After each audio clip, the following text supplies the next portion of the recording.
Arman Tsarukyan recently voiced his thoughts about his upcoming UFC 311 rival, Islam Makhachev. Tsarykyan appreciated Makhachev's personality but refused to count him as a source of his motivation. Tsarukyan had his last encounter at the coveted UFC 300 against the former lightweight king, Charles Oliveira. Despite suffering a few tough moments in the initial minutes, the Armenia native went on to win the fight via split decision. His escape from Oliveira's guillotine choke in the first round bore testimony to his incredibly resilient mindset during the fight. Tsarukyan's UFC 311 rival isn't an all-new one for him.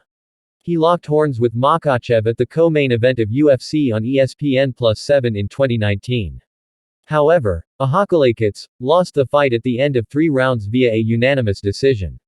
In one of his recent interviews with TNT Sports, Tsarukyan labeled Makhachev a humble man in his personal life.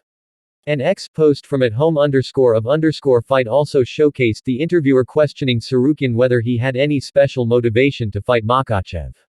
Tsarukyan mentioned that the dream of being a UFC champion is his ultimate motivation.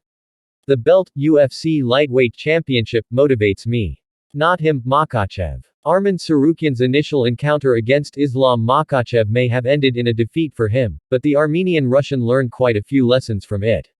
After his victory against Charles Oliveira at UFC 300, Tsarukyan also mentioned that he accepted the fight on short notice and showcased confidence towards getting his hand raised in a rematch.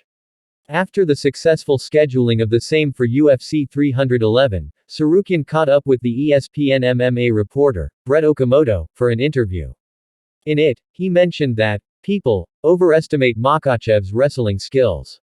He's Makhachev not as good as people think. I mean, people think he's unbeatable, crazy wrestling.